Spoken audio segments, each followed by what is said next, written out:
Roll call, please. Bodie, Here. Cacciatore, Here. Carberry Montgomery, Here. Kroll, Here. Rosendahl. Here. Thank you. Please stand as you're able for the Pledge of Allegiance. I pledge allegiance to the flag of the United States of America and to the republic for which it stands, one nation, under God, indivisible, with liberty and justice for all. Urbandale is a national leader in character counts, endeavoring at all times to promote and model the principles of trustworthiness, respect, responsibility, fairness, caring, and citizenship. In conducting tonight's meeting, we expect that all participants will act in a respectful manner consistent with these principles.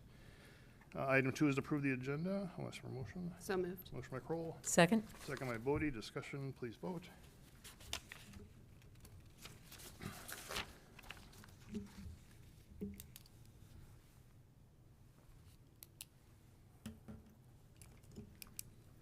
That passes.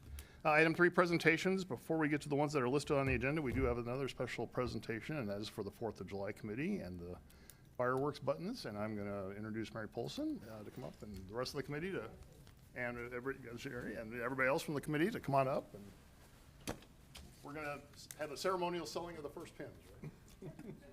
Mary Polson, 6841 Pond Drive. This year, the buttons have been coordinated by. Wasn't that just loud enough?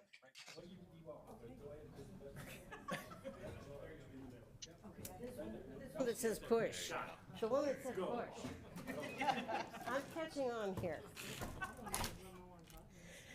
So this year's buttons are, our logo is Cheers for 70 years. This is our 70th anniversary of the 4th of July celebration. And so we are here tonight to present the mayor with his commemorative #1 button. And then I do believe we have #2 for the city manager. Did you buy it for him? Well, are you nice? Would you like to buy one? And then hopefully we have some other council members. I bought 2 before the meeting started. Doesn't that count? And I hope you're all planning on calling bingo on the 2nd, 3rd, or 4th. Have y'all gotten your notice in? We All just right, got a thank you. nice email from Ed. Number 2. Pat. Oh, Pat, yeah, Yeah, sorry. it says Ed Finnerty, but he's really Pat. Anyway, we've got big plans for the 4th, the 2nd through the 4th. We've got some new kids' activities coming in. I think Amy would like to buy a button. And we think Cheryl is new to our committee this year. She took over the buttons marketing. She took over collecting the prizes for the buttons. She's doing an awesome job, so. And we do thank the city council for your continued support for the celebration and all the work that the staff, that the Public Works, the Parks Department, all the work that they do in preparation for the event. So it's going to be another great year. All right. Thank you. Thank you, Mary. Thank you for the 4th of July committee again. This is a volunteer event. We couldn't do it without the 4th of July committee to do this. It's not, there's limited city involvement, let's put it that way, but the 4th of July committee organizes it, gets it running, gets it all done. So thank you for everything the 4th of July committee does. And I'd also like to introduce Sean Dengler, standing behind me. Sean is our parade director. Does an awesome job getting that parade coordinated and moving. So buy those pins because those help our fireworks, and make sure you go to the Lions tent and call some bingo at the Lions tent too, so. Right, All thank right. you. Thank you, guys.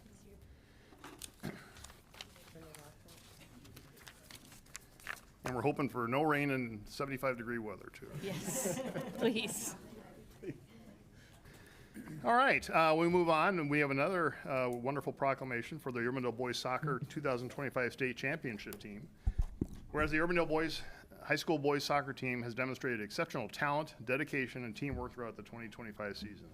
Whereas the Urbandale High School Boys Soccer team concluded the season with a 14-4 record, finishing in a tie for second place in the Central Iowa Metro League. And whereas the Urbandale Jayhawks boys soccer team qualified for the state tournament and earned multiple honors, including recognition of 10 all-conference, 4 all-state, 4 all-tournament, and 6 academic all-state members. And whereas 2025 marked the Jayhawks' most successful season in over 2 decades, culminating with the team winning the Iowa High School Class 3A Boys State Soccer Championship. Whereas the championship marks a significant achievement and represents the Urbandale Community School District and the City of Urbandale with pride and excellence. Now therefore, I, Robert Andoig, Mayor of the City of Urbandale, on behalf of the Urbandale City Council and the entire community, do hereby congratulate and recognize the Urbandale High School Boys Soccer Team for its 2025 Class 3A State Championship victory. We are very proud of you. I'm going to sign that, and I'd ask anybody who's here from behalf of the team to come up to accept this.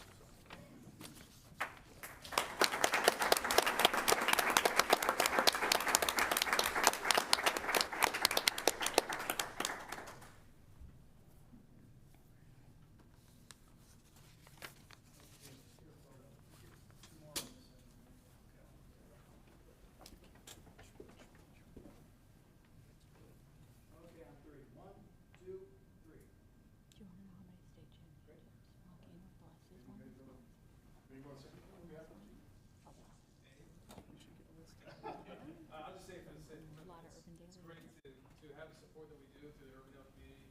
Definitely, we have the biggest crowd at any school there.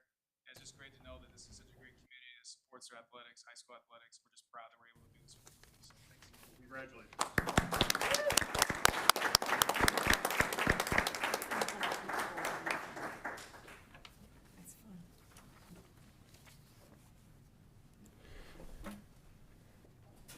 All right, and the next item was the 2025 Juneteenth proclamation. Whereas Juneteenth, also known as Emancipation Day or Freedom Day, commemorates the historic moment on June 19, 1865, when Union General Gordon Granger arrived in Galveston, Texas, to announce the end of slavery and the enforcement of the Emancipation Proclamation. Whereas Juneteenth is a day of reflection, celebration, and remembrance, recognizing the resilience, strength, and enduring contributions of African Americans to our community, our state, and our nation. Whereas Juneteenth serves as a reminder of the ongoing journey toward equality and justice for all, inspiring us to work collectively to eliminate racial injustice and equality in our society. Whereas it's important to acknowledge the significance of Juneteenth in our nation's history and to honor the contributions of African Americans in the face of adversity. Now therefore, I, Robert Andoig, Mayor of the City of Urbandale, do hereby proclaim June 19th, 2025 is Juneteenth in Urbandale, Iowa. I call upon all residents, businesses, schools, and community organizations to observe Juneteenth with events and activities that promote education, reflection, and unity. Let us use this day to renew our commitment to creating a society that values diversity and equality for all. And I'm going to ask Ebony Woods, who's the third vice president of the Des Moines chapter of the NAACP, to come accept this for me and introduce us to others.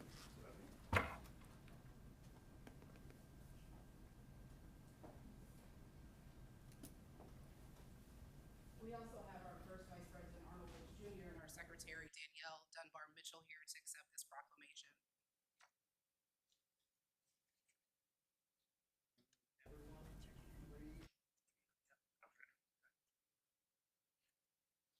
Okay. On three. One, two, three. Great. Thank you. Sure, absolutely. We are always pleased to do work on behalf of the metro area. If you are a citizen of Urbandale, we cover you as your local branch. We invite all to join us in this work, and we invite you all Thursday, to do what Mayor Andoig said. Please reflect, remember, and celebrate all of those lives that have worked so hard for justice and unity in our country. Thank you so much for this proclamation. We are proud to join you in this work, and have a wonderful week.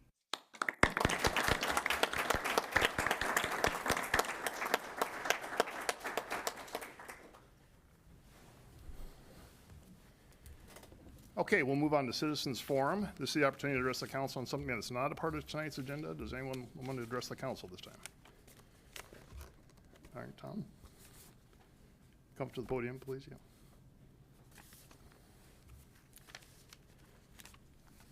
Hello, thank you, Mr. Mayor.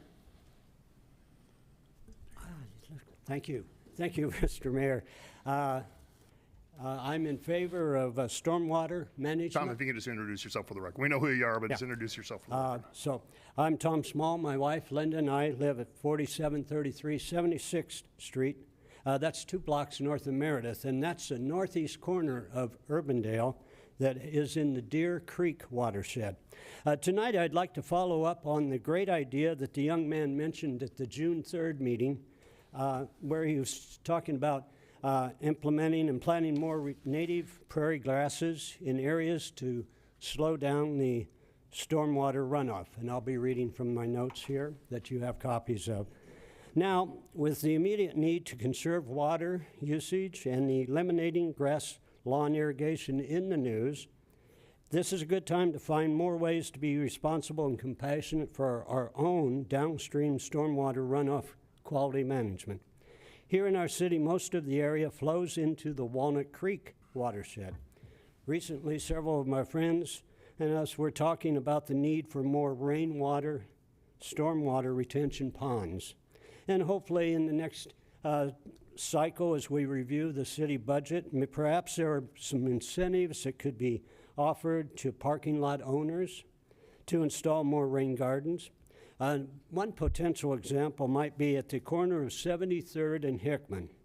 73rd and Hickman, the Buccaneer Arena, the old Kmart parking lot there, flows directly into the creek that flows into the North Walnut Creek.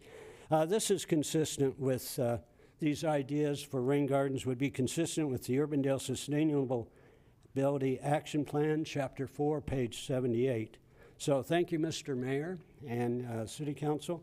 And Mr. Mayor, I'm looking forward to the State of the City presentation on Thursday, June 26th. All right. Thank you. All right, thank you, Tom. Is there anyone else like to address the council on something that's not on tonight's agenda? All right, seeing none then, we will move on. That's the adoption of the minutes versus the minutes from the June 3, 2025 meeting. So moved. Motion by Kroll. Second. Second by Rosendahl. Discussion, please vote.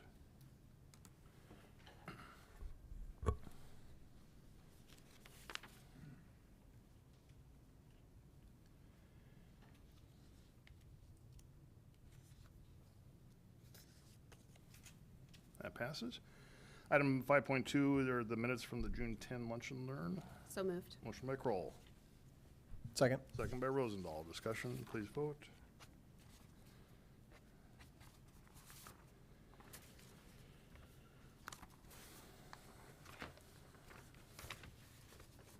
That passes. Item 6 is the consent agenda. We have 21 items on that for approval. Motion to approve the consent agenda. Motion by Kroll. Second. Second by Cacciatore. Discussion, please vote.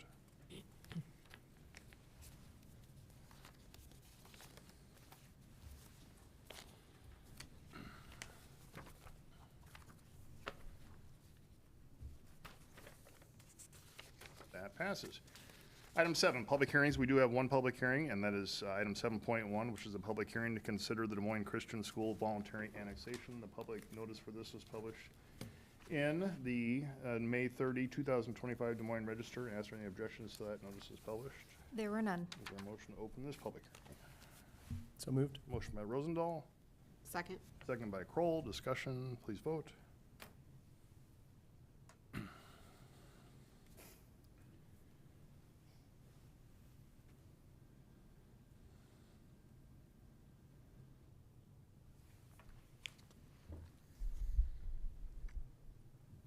That passes. And to introduce us is our Community Development Director, Steve Franklin. Steve? Thank you. Good evening, all. So this is a request to annex some property into Urbandale, and the subject property is what you see here in this yellowish tan color. Everything in the blue is currently in Urbandale. Everything in this light green color is currently in Grimes. And this is a request to annex this property from the city of Grimes into Urbandale. It's about 100 acres in size. The request was filed by Kay Lambert, who's the head of the school for the Des Moines Christian School Association. As I mentioned, the property is currently in Grimes. It is part of the Grimes severance area as defined by the annexation moratorium agreement that we have with the city of Grimes. It's been in place for a long time, but the latest iteration of that was passed in 2021, and those are good for 10 years. So that is in place, and in part because of that agreement, the Grimes City Council did pass a resolution on April 22nd approving the severance from Grimes to allow you all to consider it to be annexed into Urbandale.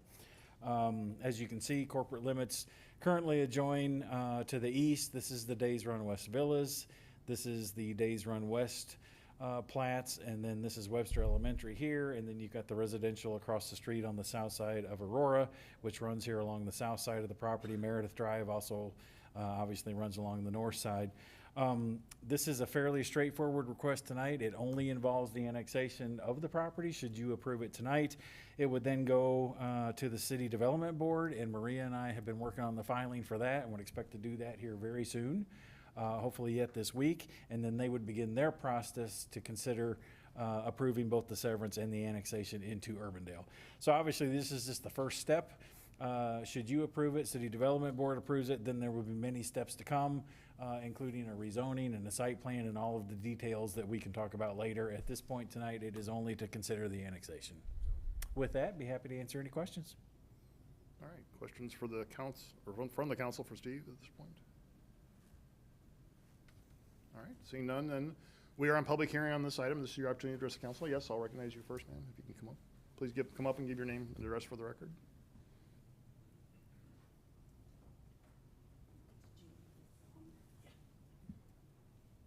Thank you for letting me speak. My name is Ellen Croker. I live at 13105 Hammond Tree Drive in Urbandale. I'd like to mention a couple things that are not directly pertinent to annexation, and that is the impact on the neighborhood directly to the east, Days Run West. Well, I'm going to stop you right there. This is a public hearing on the annexation, so Yeah. if you can confine your remarks strictly to the annexation. Okay, I would like to know what the costs to Urbandale are in terms of providing services. We are taking land that is not part of Urbandale, but was a tax-paying land, farmland, and it is going to a nonprofit, which, as I understand, does not pay any property tax. Am I correct on that? If they apply for an exemption, that would be true. Correct. Okay, and so I am concerned about what are the costs for utilities to the city? What are the costs for services with fire and police to the city? And what are the responsibilities of Des Moines Christian to the surrounding area? Because already there are issues of not mowing and reduced visibility along Aurora. And I've called the school about that.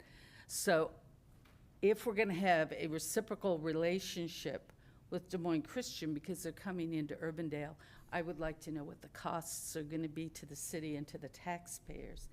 And what is the school gonna be contributing to the city in compensation for that? And is this too early to have those answers? Yeah, we can, if you give your name to Steve or to Nicole, we can follow up with you on some information. Right, I'd appreciate that. And I would also appreciate the school communicating very well with the neighbors, because Okay. this is a major change to the neighborhood. Thank you. All right, thank you. Yes, ma'am, you can come up.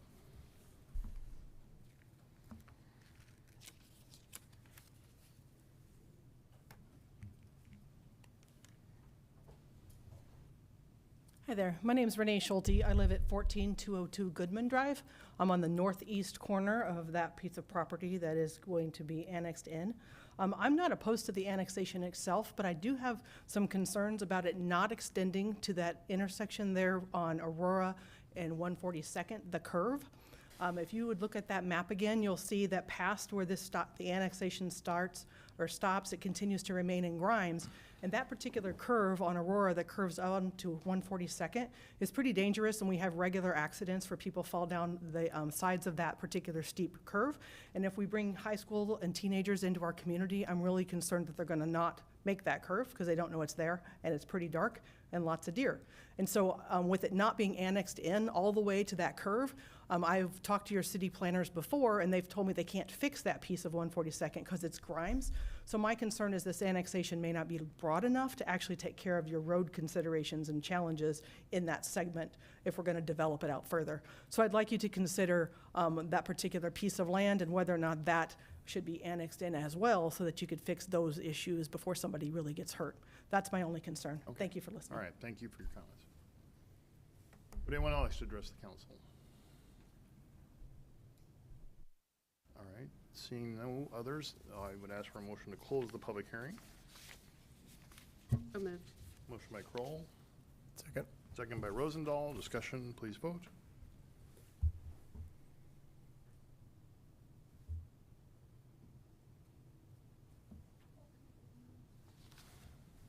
There we go. That passes. Just for the record too, on your comments regarding the corridor, there are restrictions on state law for that, so that's why the map looks like that. But, you know, we certainly work with Grimes as far as if there are concerns about safety there, we can certainly try to address that. Bob, my children are not allowed to drive on that segment of 142nd because I have significant concerns about everything that she said. So I know it is technically in Grimes, but I think that the concerns that she brought up are very legitimate, and I realize that it's Grimes, but we've also widened Meredith when it's in Grimes. So it's not unprecedented for us to take matters into our own hands. I'm not suggesting this, but the straightening of 142nd Street has been in our long-range plans, I think, for a long time. But with the increase of student drivers in that area, I think it is really important that we look at safety on 142nd Street, because once you go around the curb there, it is, yeah, like my kids are not, that's the one place in the vicinity of us that they are not allowed to drive ever. So I appreciate you bringing that to our attention, so. Okay. With that, we have one item for consideration. Motion to approve Resolution 194-2025. Motion by Rosendahl, Second. second by Kroll. Any further discussion? Yeah, I had a comment, Bob, or a question. It's my understanding that the long-range plan is to bring all of this Grimes Finger into Urbandale long-term. Is that correct? So hopefully it's just a matter of time before that portion of Aurora comes into Urbandale and we can address it directly. I think it's important for the public to understand that we're working towards bringing Right. that entire area into Urbandale, and this is just the first step. Right, absolutely.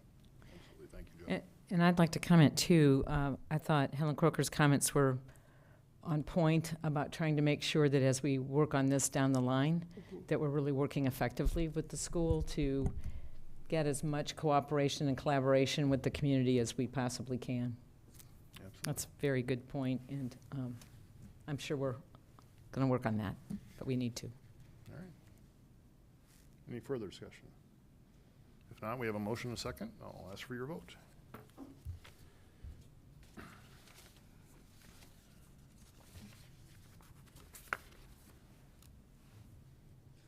That passes. Thank you. Moving on then to item 8, to establish public hearings. First is item 8.1 is to establish a public hearing for the water and sanitary sewer easement vacation of Lot 1 Sunflower Plat 1 and Lots 1, 2, and 3 of Sunflower Plat 5 at 8701 Douglas Avenue. And Steve, answer any questions on this? This is set for July 1. Motion to approve Resolution 190-2025. Motion by Kroll. Second. Second by Bodie. Discussion, please vote.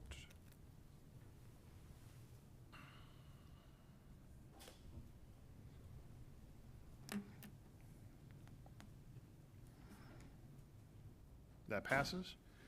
Item 8.2 is establish a public hearing for the storm sewer and surface water flowage easement for Magnolia Heights Plat 1 and 153rd Street and Walnut Hills Drive. July 1 again for this one. Motion to approve Resolution 191-2025. Motion by Rosendahl. Second. Second by Bodie. Discussion, please vote.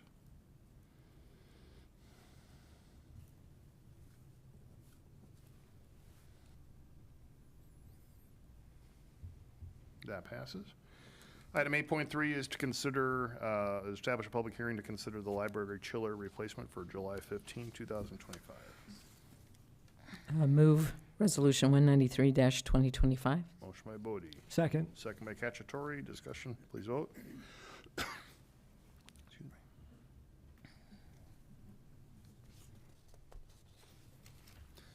That passes. Moving on to item 9, planning and zoning items versus item 9.1. That's the Pizza Ranch Building Addition site plan at 4954 86th Street. Steve?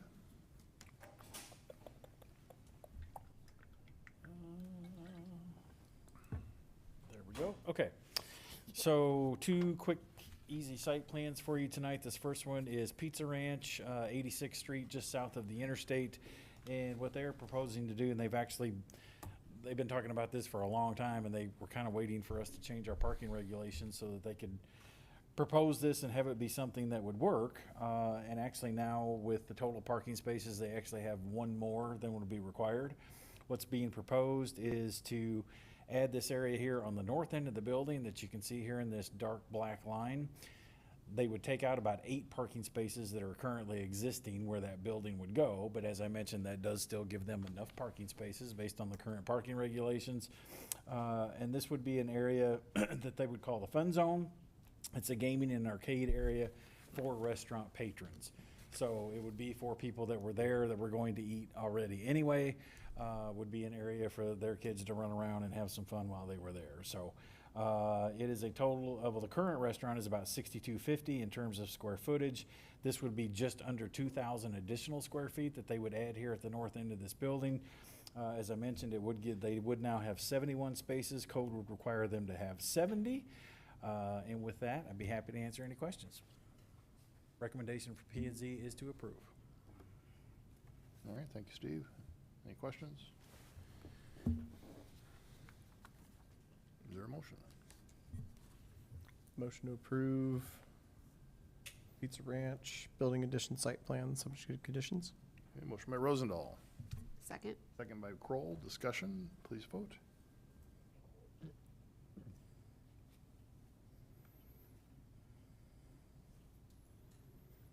That passes. Item 9.2 is consider the 7117 Hickman Road parking lot expansion site plan. Steve? Yep, this is just an area where there is a vacant lot adjacent to the existing building that they have acquired.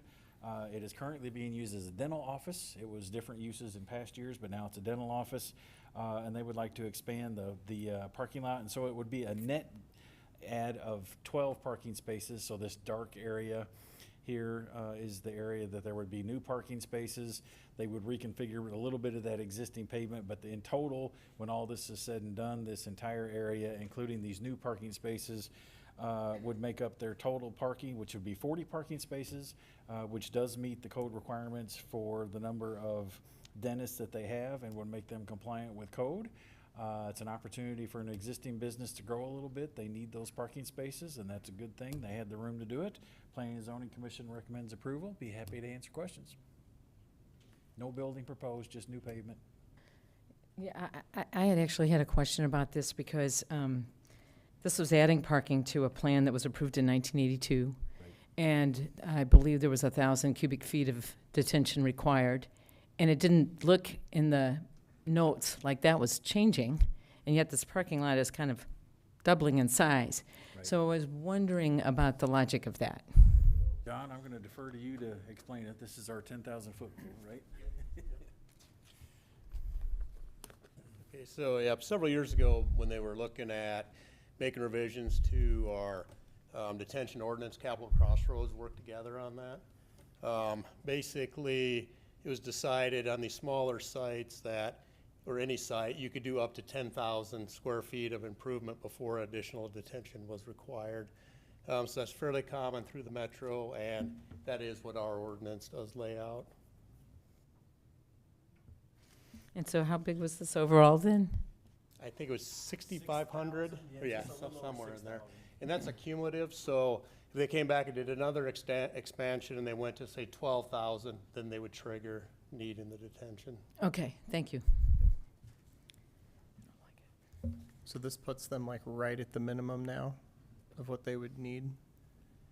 Yes. Well, it's 10,000 is the number. This is like 6,500, so yeah, puts them just under. I mean more parking. Oh, yeah. Yes. Total parking spaces, yes. Okay, yeah, Puts because them that right lot there. is very tight. It is, which is why they needed Very tight. spaces and they're adding, but yes, this would put them compliant with code for what the current use is, yes. Gotcha. I will note, this is my dentist. So, that's a, I don't think that's a conflict, though. I know. A good note I for the saw it record. in the P and Z notes, and so I was like, oh, yeah. All right, any further questions or comments? If not, is there a motion? Motion to approve Council Letter 8212. Okay, motion by Kroll. I'll second. Second by Cacciatore. Discussion, please vote.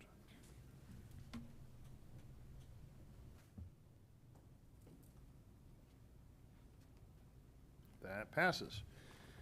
Item 10, regular agenda items. First is item 10.1, and that's to consider the Urbandale Downtown Master Plan. And to introduce this is our Assistant City Manager, Curtis Brown. Curtis? Thank you, Mayor and council members. One moment, and we will get the slideshow up here. Great. Okay, thank you. And we also have Andrew Dresner from Bolton and Menk on the line with us tonight, as well as the other disciplines represented here if there are any questions. So I will offer, once again, a very brief overview of the plan and then open it to any questions you have before consideration of the item. But to walk through the 8 recommendations again, number 1 is to reconfigure Douglas to a 3-lane road. This is the existing profile on the left and the future sample profile on the right there. So moving from 4 lanes, 2 in each direction, to 1 lane in each direction with a center turn lane, but then also throughout the corridor, as this illustrates here, accommodating in places parking on the north or the south or both, adding street trees, room for pedestrians, etc. I do want to pause right there with regard to master planning because as we know, this change from 4 to 3 is a big change, and we've heard even as early today from some of the affected stakeholders in the neighborhood, but we quickly huddled with staff and wanted to just point out a few things about master planning. Is that first, a master plan telegraphs a future ideal state. This plan is meant to last for up to 30 years until full build out. And so we are here on one date in June 2025 trying to predict what the shape of downtown looks like 20 plus years from now. The master plan does recognize some constraints, of course. For example, the way stormwater would flow east at a certain point down to the creek, but then also proposes a vision that may in fact require changes to the existing environment. So for example, part of the success of this plan is dependent on future alleys, for example, or some way to get traffic to the back of buildings. All we can do right now is say, this would be a good spot for an alley. We can't deal with every contingency at the moment, other than to say, there is a vision, we see the existing environment, but we plan on that over time. We also know that the built environment, property ownership, and owner motivations tend to change over time. So we couldn't make a plan based on one property owner's perspective on something at the moment when a couple years down the road, that same property owner may have different motivations, or in fact, they might sell. Long story short, as this 4th bullet point points out, plans for decades have greater value than any singular point in time. And so we're trying to steer investment and success for our community over decades, recognizing that there are point in time concerns, but the master plan doesn't deal with those particular points. And so also thought it was important to point out, we begin with a master plan, which sets a vision. Those are turned, the vision and tasks in the plan are turned into projects that are considered in the CIP and or budget planning. Once we go through that process, which is also open to the public and a lot of consideration and debate, then you lead to design. And typically during the design process, we have some consultation with stakeholders, which then leads to final design and yet more consideration as we move into construction. All that is a way to say, we set a master plan now, but there will be several more opportunities to refine this and to take stakeholder considerations into perspective. And so in a sense, the input we've been receiving throughout the process and even up to today shows that the process worked. It's been very open, very transparent. Staff has really worked to make themselves available to the stakeholders. Now, moving back on to recommendation 2, and we'll just go through the end here. Again, focusing redevelopment at the strategic locations, generally 70th and Douglas, and then 66th and Douglas, and then allowing those 2 nodes to be a point of investment, but then filling in throughout the corridor. Number 3 is that distinct district character and identity. 4 is a district parking management plan. Again, as we've talked before, it's going to be a combination of off-street, on-street, and potentially under building, some private, some public parking throughout this corridor or throughout the planning area. A sub-regional stormwater strategy that recognizes essentially 4 distinct zones where we're going to try to capture and treat stormwater to the best of our ability. Number 6 is to carry the good investment that happens in the core of the planning area out into the adjacent neighborhoods through what is called middle housings or gentle density, starting to add some more units to that area to get the best value we can as a community and for individual property owners out of the land in the planning area. Number 7, encouraging that bicycle use, as we say, a place to bike to, not through. And so we do want to make sure that bicycles are welcome in this area. And then finally, a phase strategy for redevelopment, and we'll touch on that as we get into the last what's next with the master plan, but realizing that these changes aren't going to come all at once, but rather we're going to take this in manageable pieces, manageable for the city in all of its constraints, financial, staff, and otherwise, but also manageable for the neighborhoods and for the private sector, because as we know, the success of this depends on the private sector having confidence to invest in the plan as well. So really taking this project in phases that make sense for the long-term success. I won't rehash the engagement to date because we've been doing this at all of the last public meetings, but just to note that after all the engagement that's been done, the last public meeting on this was last Tuesday at the City Council work session as well. Again, it's very important to acknowledge the team approach to this. While I'm here presenting this for consideration tonight, there's an entire team of colleagues that has worked tirelessly on this throughout the process, and the team at Bolton & Menk, led by Andrew Dresner, really deserves credit for the success of the plan so far. So what are the next steps? All the information is at urbandale.org/downtown. So every time there's been an update to the plan, we're now on iteration 4, I think. Those all get posted to the website together with the traffic, stormwater, and economic studies. So that takes us to tonight, consideration of the plan adoption. As early as tomorrow, a number of us are heading to the Iowa downtown workshop in Pronora, sponsored by IDA.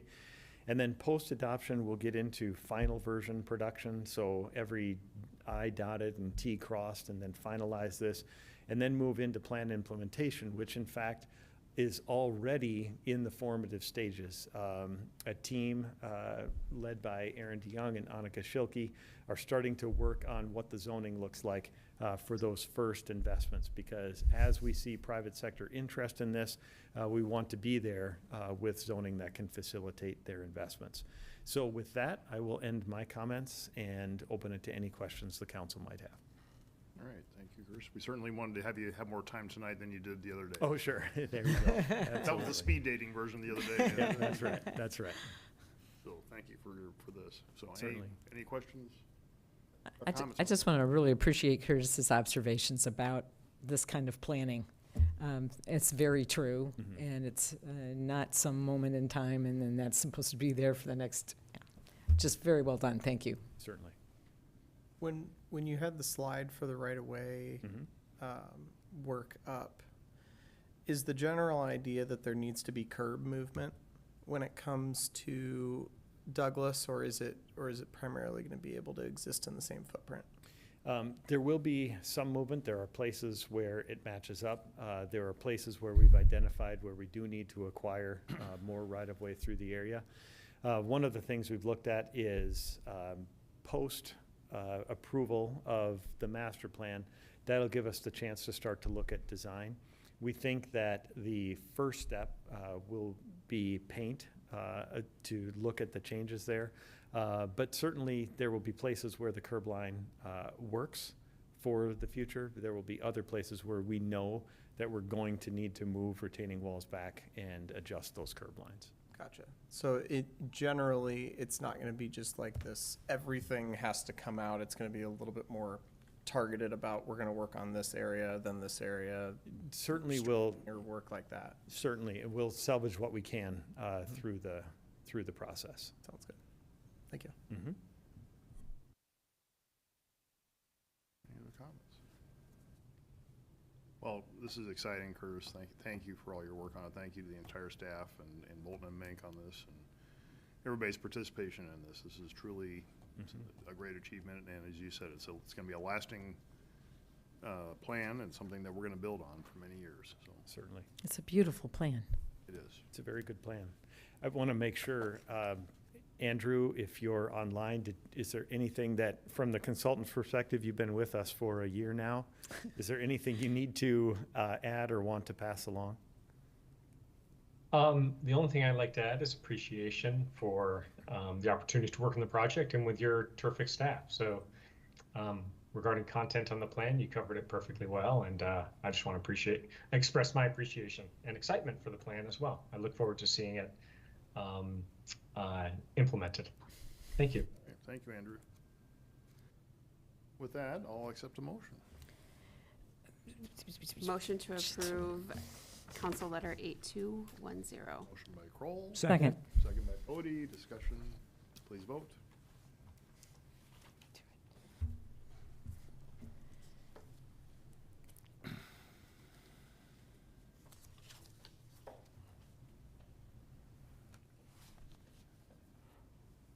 That passes. Thank you very much again, everybody. All right, item 10.2 is consider the first reading of ordinance 2512 regarding consumer fireworks. And to introduce this item is our police chief, Roger Hanson. Chief.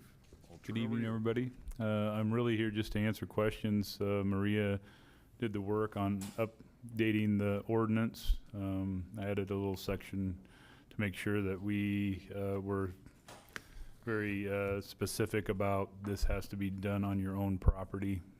You can't do this on public property, public right of way. So that will be our focus going into the 4th of July of making sure that our public areas are not homes for fireworks to be lit off. So that's going to be our main focus. I'm hoping that with these changes in the law that we will see the concentration of the fireworks on those days, which they really were anyway on the 4th.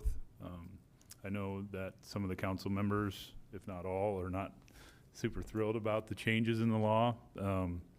It will make it a little easier on the police department, to be honest with you, for this to be allowed. So I'm hopeful that we can contain it to those days and contain it to private property and not on public grounds. So, but I'll answer any questions that you have. So in a nutshell, Chief, and Maria, just to summarize, we're changing our ordinance just to comply with the state law change on July 3 and July 4. The hours, there were stated hours in that, plus December 31. Yep. So we're just mirroring what's allowed by state law on those hours and days. That's correct. We're mirroring the state law, which basically says on July 3rd, from 9 a.m. until 10 p.m., the fireworks can be exploded on private property or where you have permission on private property. Same thing on July 4th. It's from 9 a.m. till 11 p.m. on the 4th. And then it also has a provision in there for December 31st to allow fireworks to be lit off. We don't have problems on December 31st usually because of the weather around here, I'm assuming. But I hope not. yeah, and then there's some weird language that if the 3rd happens to fall on a Friday or Saturday, I believe it's Friday or Saturday, they get an extra hour. So they get till 11 on that day as well instead of 10. So it's very strange that they added that hour, but I guess they're Well, that was in thinking. the state law too. I know Yep. that. And then again, the part about the public or your permission, it has to be on property that's, you have permission to do it on private property.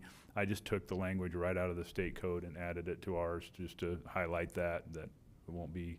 And our social media stuff that we'll be pushing out, education stuff that Derek will be pushing out, will highlight the fact that if you're going to light these off, they have to be done on your private property or where you have permission on private property and not on our parks, our green spaces, streets, those types of things. Schools. Will we be staffing or having a police presence in some of our public parks? We focused on that last year because you brought forward those concerns of that park area, and I can't remember exactly where that was Albrook, at. I think it was. Yep. Where you had witnessed some Oh, incidents. Townsend, yeah. Yep, from before where families were kind of vacating the area because there were so many fireworks being lit off. So I made those some special focus areas last year, and as far as I know, we did a pretty good job of keeping that area, those areas. We chose not to return. Right. Well, I hope that we did a good job because I didn't have any issues that I was aware of. Another issue area that we have is the night of the fireworks down here and on our soccer fields and everywhere around where people are gathering to watch. They were trying to light them off, so we are really strict on that as well and keeping the fireworks out of there because it's very dangerous, obviously, when people are gathered. So we're going to emphasize that big time this year again, and our fine is still way up there. So I think I looked it up right before I came over with cost and everything. The fine's $773. So concerned residents could still have complaints if they were outside of these hours. If they're outside of setting these off, hours. or prior to the 3rd. Right, yep, and outside of the hours, in the street, those types of things, or even, quite frankly, even if you're lighting them off in your own backyard and it's causing a danger or something because things are happening or it's out of control, then obviously we'll respond to those calls as well. Is there going to be some sort of social media support for how to like properly document if there's a complaint? I know sometimes folks will call in, they'll be like, oh, there's fireworks out there. It's like, well, like what are the things that you guys need to properly write a complaint if there is a situation where it's actually like a public property or like damaging somebody's property, and like time windows and things for folks to file complaints? Right, we'll do our best to put that out on social media. Really, the biggest factor for us in enforcing is the witness part of it. So you actually have to witness the person lighting them off illegally. So if people are willing to be our witness, obviously we can cite. They may end up down in court with us if they do that.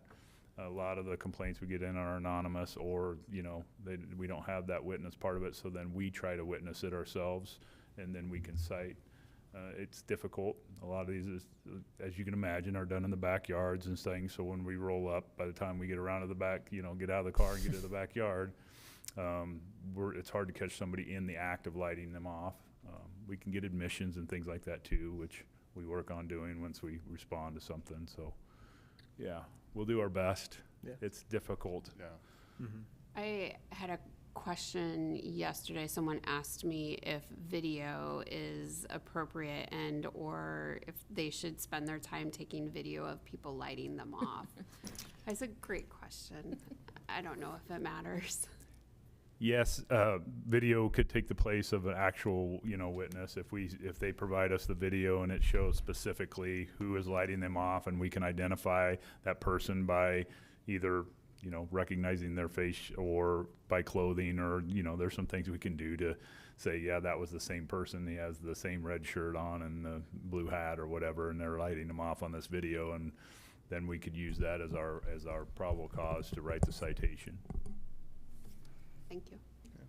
I just want to go on record that I'm only voting yes because we have to. I am incredibly disappointed at yet one more thing that we have lost local control over in our state. So fireworks is something I am incredibly passionate about. Don't have Westcom look up my phone calls, please, or maybe you want to. But yeah, I just am really disappointed that we have been put in this situation, so.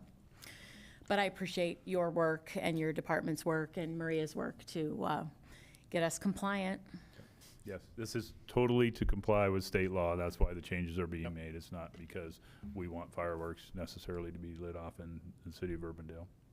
And we did want to clarify in the ordinance that by no means are they allowed in public places. So with that, Derek and I are also going to work on some pieces to get out there. We're going to, I think we have a time scheduled for later this week, don't we, Derek?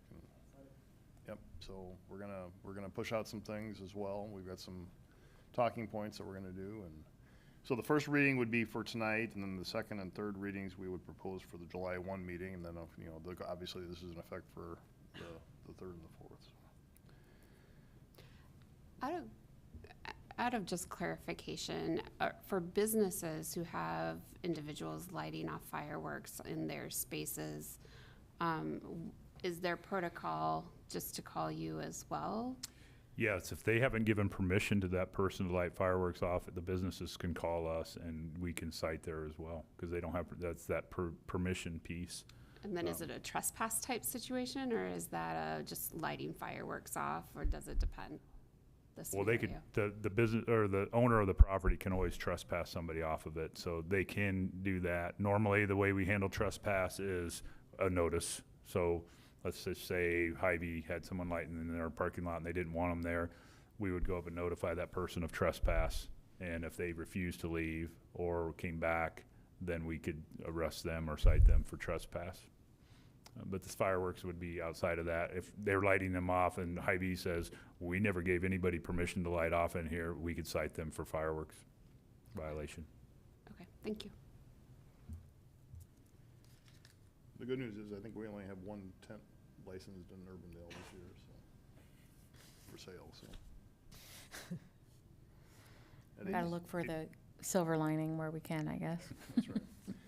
Okay, if there are no other comments, I'd entertain a motion and a second on that. I'll begrudgingly move approval of ordinance 2025-12. I'll begrudgingly second. Carberry Montgomery, second by Bodie. Discussion, please vote. Is begrudging going to show up in the meeting minutes? You can say we begrudgingly all approved it. That passes, all right. Thank you, Chief, Yep, appreciate it. thanks. Thanks, Maria, for the work on that. Item 10.3 is consider the second amended and restated 28E agreement for the NFC Urbandale Energy Advantage Program, and John Cohen, you're answering questions if there are. I just want to say I was really excited to see the usage of the NFC program, skyrocket. So I'm excited to see that. Yeah. Motion to approve resolution 192-2025. Second. Nicole, second by Carberry Montgomery. Discussion, please vote.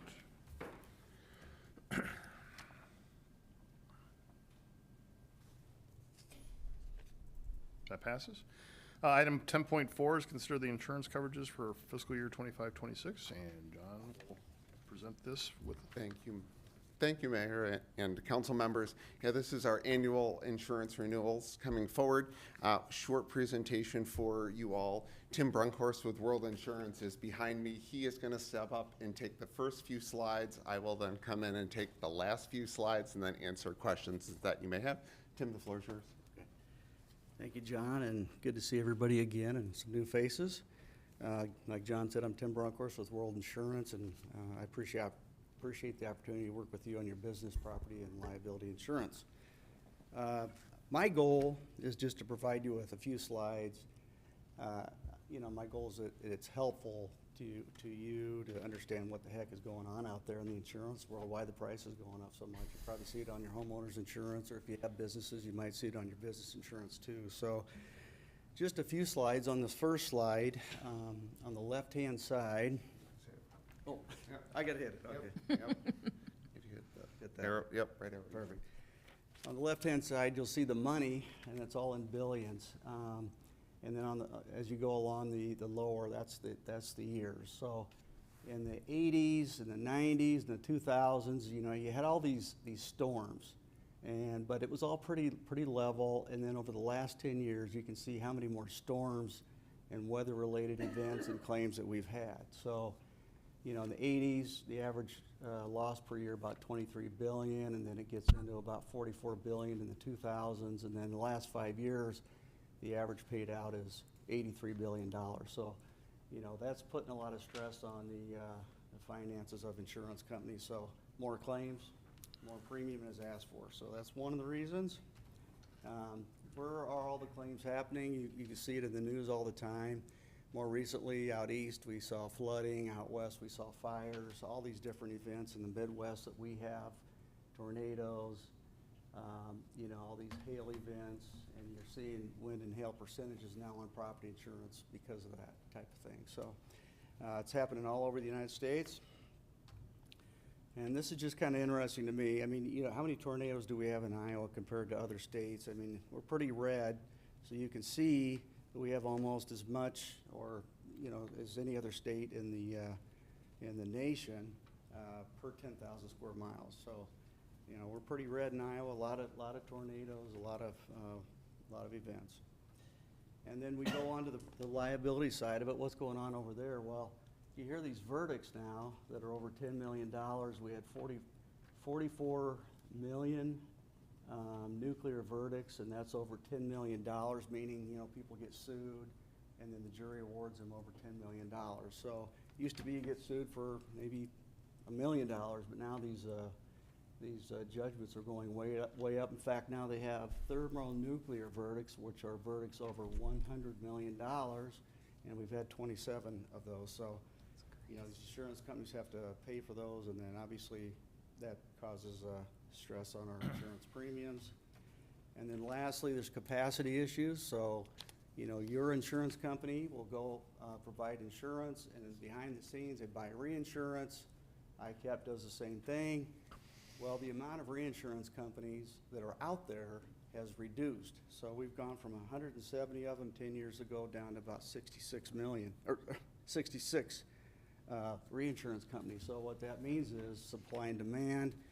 There's not as much supply. Insurance companies can only take on so much risk, and then after that, they go to reinsurance, and then pretty much the reinsurance companies raise their rates because they can, because there's not that many left to do it. So I hope that just is helpful with understanding what's going on from a macro level in the insurance world. So. Thank you, Tim. We said we would tag team this presentation, so I'm going to be tagged in to kind of give you, after that great news, to kind of give you where are we as a city. So property casualty liability insurance is insured through ICAP, which is a pooled insurance. So it's not your traditional insurance, but it's a pool, which means that it's a group of entities that come together to insure their own insured losses, and then they have reinsurance above and beyond that to cover larger losses. Try to give you a 10-year snapshot this year to kind of see where things have gone and are on their way to. So the top two lines are going to be liability and property costs. We have, this takes into account what do we own, buildings, facilities, additional property, equipment, pieces of that nature. This city has grown a lot in the last 10 years, so a lot of the growth you see here is because of that. If we build a new park or a new building, those add on, and actually overall we have grown property value-wise over 60% in the last 10 years, meaning things have been put online that were not there before in 2015, 2016. Also, too, you will see the spike up, especially since 21, 22. That's inflation. We have seen a lot of inflation in the last 5 years, and that means that everything that we own, and if you were to replace it, costs that much more. You see that in the auto lines below too, where auto property is almost as much as liability at this point in time, just because if you need to replace a car, it costs so much more than what it did 5 years ago to purchase that car. And so the rates have gone up to match that across the way. The one recommendation this year for the ICAP insurance is currently we have a $25,000 deductible for property. So if something was to happen to City Hall here, say we had a fire, we are responsible for the first $25,000, and then ICAP insures the rest of that. Because rates have gone up, and they've gone up a lot in the last couple years, we asked them what are things that we could do to reduce that amount, and one of them is to raise the deductible from $25,000 to $50,000. Now you'll say, what happens if we have a lot of losses? Wind is excluded. So wind is our #1 loss item. So storms last year, we had one in May and July. And so wind is a separate deductible and a separate piece. So this is everything non-wind related. We've had one claim across the entire city in the last 5 years, and we had one claim in the last 11 years prior to that. So I'm going to knock on wood here that we don't have one, but we have a relatively small amount of claims, and the fund can definitely handle the additional deductible if we did happen to have a claim that we would have to go and tap into the fund for. The savings is $22,000 this year, and we estimate that that will save us roughly $110,000 over the course of the next 5 years. So we believe it's a great chance and a great time to increase the deductible from $25,000 to $50,000. IMWCA is another pooled insurance, and that is for our workers' compensation. City of Urbandale has employees covered under 2 sets of work rules. One of them is the state's workers' compensation, which is IMWCA covered. The other is Chapter 411, which is our fire and police. That will be our next slide coming up. But this is just the workers' compensation piece. Again, we've grown. So a lot of the growth that you'll see here, especially in the last 5 or 6 years, is partially additional employees. Also, too, the great news is that workers' comp rates have come down with legislative changes that happened in 2017. The major one, 2017, was shoulder used to be body as a whole. It's now a scheduled body part, so that's driven workers' compensation numbers down. And so that means that rates have gone down. On the flip side, compensation is paid. If you get injured, you get your medical paid for, and you also do indemnity. So the city has, most of our claims are medical only claims, meaning we pay doctor bills. If you have to go see the doctor, physical therapist, something of that nature. Indemnity means that the workers' comp coverage, IMWCA, has to pay for your lost wages. How you calculate the rate for workers' comp, indemnity claims factor more as the price of workers' comp goes down. And unfortunately, the last 3 years, we've had indemnity claims. So that's driven our cost up also, which is why you see the spike in 22 to 25. We have had a few claims. We had a few claims in 15 and 16 too. Just the formula didn't take those into account as much, and so the rate went down. The formula's changed, and it means our rate does go up. Our mod factor used to be as low as 0.58. We are now at a 1. So we have some work to do here. The great thing is, so far in 24-25, we've not had an indemnity claim. So we should see next year the mod rate go back down and our rates go back down as well. We talked about the second side of covered employees. EMC is our TPA for medical claims for fire and police, meaning they process the claims for injured workers, and we receive a discount for that piece. This is covering Chapter 411 employees. It looks like it goes all over. It's a roller coaster across the way. We have hired more employees, and also the state has changed the Chapter 411 code significantly in the last couple of years. Recently, this year, they just passed the definition of cancer as a presumptive disease. It used to be 14 cancers. It's now every cancer. So we do anticipate that we probably will spend about $275,000 next year on 411 claims. Cyber liability. Cyber insurance luckily is starting to level off. You saw a really big spike in 1920. The world went virtual during COVID.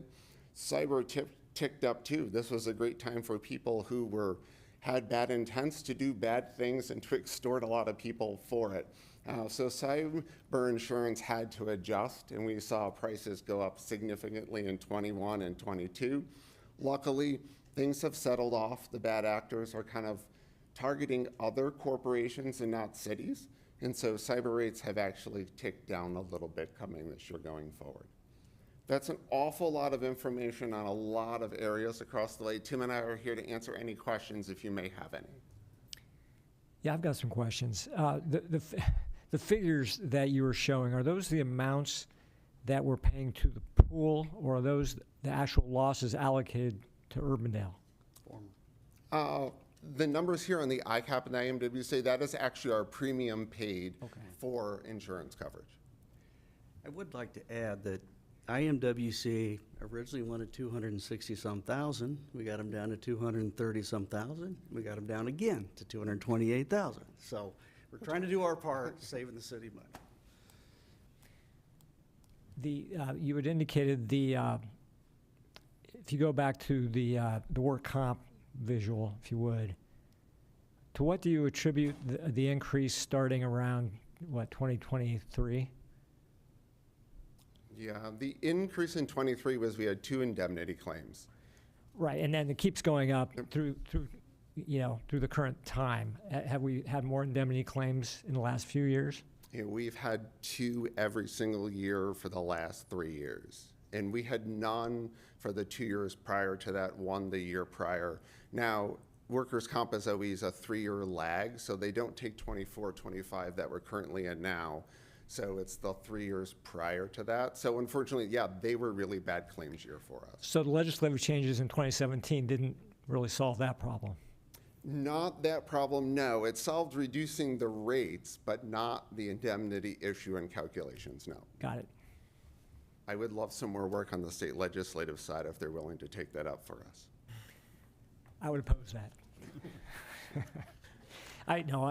In all seriousness, I want, if our employees are injured and they have real injuries, I'm in favor of making sure they're well taken care of, that they have good medical care, and if they've lost time from work, that they be adequately compensated for that time. And I know that that's an expense to the taxpayers, but that's also incentive for us to keep things safe. You said that wind is excluded from this increased deductible. Is hail also part of is hail a wind thing, or is it something else? They go hand in hand. Okay. Yeah, good question. So what is the wind deductible? The wind deductible is 2% of the scheduled value of the asset damaged, and it is not aggregated together. So if we had wind damage that damaged both the library and City Hall, we would pay a 2% deductible on each facility. So this facility is valued at roughly $16 million, so that would be 2% of that. The library is at roughly $22 million, so we would pay an additional 2% on top of that. And so there's no cap on the deductible, it's a percentage of the damage. It's a percentage of the damage unless the item is below $1 million, and then it's a $10,000 minimum. Minimum. Boy, I don't know how you remember all this. I know.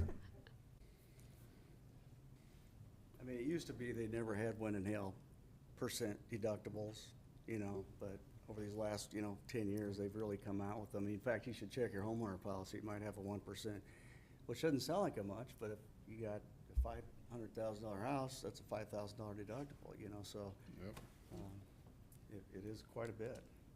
You can buy wind, hail, deductible buy-down insurance policies. We've been doing quite a few of those lately because of the wind, hail deductible percent.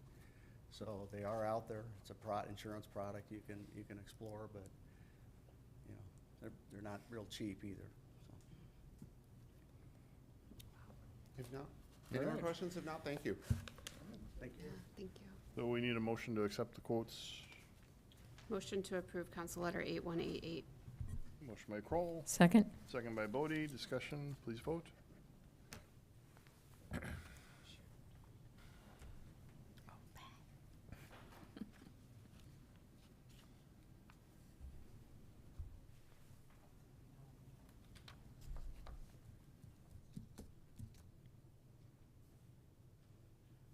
That passes. All right, moving on to item 11, that's, we were going to have a discussion regarding the fire department fees, and kick us off is our fire chief, Mike Cardwell. Chief? Thank you, Mayor and members of council. Every year, you guys go through and you look at our fee schedule and decide what we're going to increase across the board in different areas. This year, for the fire department, we kind of undertook more of an in-depth study about where our fees and fee structures were to see, are we being relative to what other communities are charging? Are we charging the correct amount for the services we're actually providing? And are there opportunities that we can look at to more effectively use fees to help in some way look at how we respond to calls? We can't just keep going to more and more and more calls, as I indicated in the memo. We need to start looking at how we choose to respond to certain things and how we can get businesses to sort of cooperate with us. So we looked at all of those different factors, did a study. We actually talked to 11 different communities here in the metro to gauge where they were at with regard to all these different fees. Had discussions with different departments here and staff to make sure that what we were doing was aligned, and then follow-up discussions with the city manager. And ultimately, we decided it was really up to you to understand the change in philosophy with regard to some of these fees. And as I said, it really is sort of a change in philosophy. When I started in the fire service, we didn't charge for anything. But as time has gone on, things become more expensive. And some of you may have been around and remember when we started rolling out EMS fees and charging to send an ambulance to your house. And there was a lot of pushback against that, but at the same time, I was like, well, insurance pays for it, so it kind of became an accepted type of thing. And there are a number of opportunities within the fee structure to say, is this still the best way to do it? And the argument is, well, my taxes pay, I should be able to use the service. And that's sort of where the philosophy change kind of comes into play, is that if you look at the modern understanding of the way we view services, is that your taxes pay to make that service available to you. But if people are using, or in certain cases abusing a service, isn't it fair that they should share a little bit more additional cost for providing it? Especially when you're already, when you look at the insurance piece of this, you're already paying as part of your premiums to have that service, or for the city to be reimbursed for that service. So these are all the different things that we looked at, and we looked in 4 different areas that I'd like to talk to you about. And like I said, the reason we're here tonight is because it is sort of a philosophical change that we wanted to discuss with you, get your input on before we bring it back to you for formal approval, which is why it isn't going through the normal fee structure. The first one is fire prevention. Right now, our fees are sort of rolled into community development, but we never really separate out what the fire service is actually doing.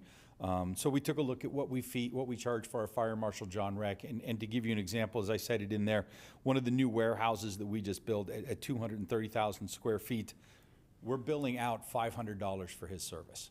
For him to look at the for him to look at the sprinkler systems, the alarm systems. He has to review the plans, review the calculations, sit in on all the meetings about access and egress and all of that stuff. Then as they build the building, every stage we have to go back out and make sure that the sprinklers are being installed correctly. They have to be tested, they have to be certified.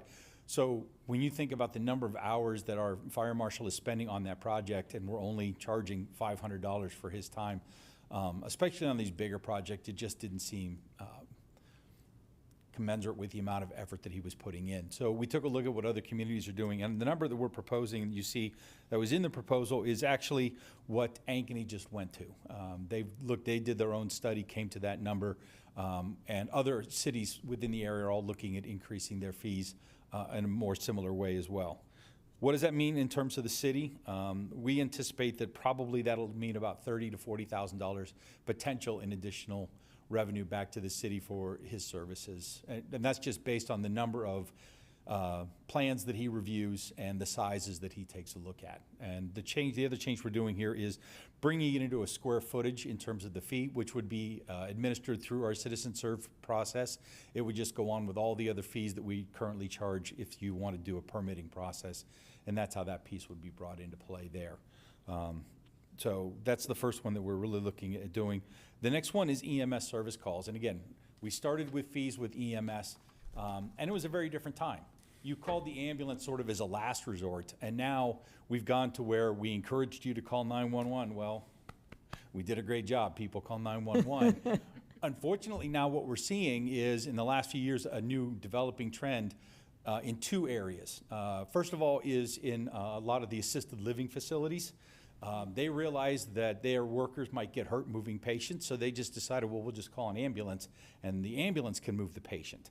So we have seen an uptick, a pretty significant uptick in the number of calls that we have to go to for falls at assisted living where no one is actually hurt, but the staff will not put the patient back into bed. So we end up having to do that, tying up our units. And if you think about that from a service cost point of view, that means that for that period of time when those firefighters are there talking to that patient and putting them back into bed with no injuries and no need for us to be there, that service is being deprived for the rest of the community. Or they're at that call and then somebody has a heart attack across the street, we still have to wait for another vehicle. So there is a decreased level of service to the community that comes with that. Can I ask a question about that? My mom lives in an assisted living facility in the area and pays very handsomely to live there.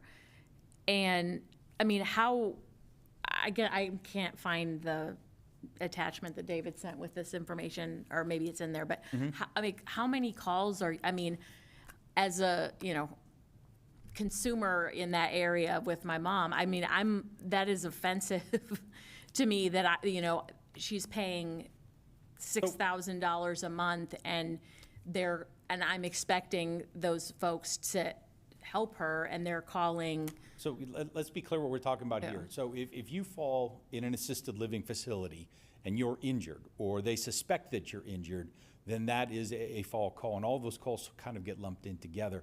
But we'll assess the patient. If we recommend transport, then we will transport the patient. That's not the fee we're talking about. We're talking about the ones where literally somebody fell out of bed or fell in the hallway, and we get there and they're like, "Are you injured?" "Nope." Then okay, and they ask us to pick them up. We've literally had hospital staff stand there and watch us put the patient back into bed. And so how many of those it's hard to get an exact number on, but we see trends where they can go where it really depends on the staff. But we've seen probably an estimate of at least 4 or 5 a week. We have a lot of assisted living facilities. Yeah. And we've tried talking with them. We've tried having conversations with them. We've tried a lot of different things. So this is our next attempt to deal with that. Again, I apologize because I can't seem to pull up the sheet that David sent to us. What are you proposing for that particular? For that particular type of call, we're talking about $500 that's billed to the facility. Okay. So the bill will go to the facility, and it would go through our billing processes that we normally use here in the city. And there's a very clear set of criteria that would go with this. In our incident reporting, we build that out. We can actually separate out the number that I just pulled up. When I look at how many EMS assists, that's how many calls we went either to assisted living or to a private facility.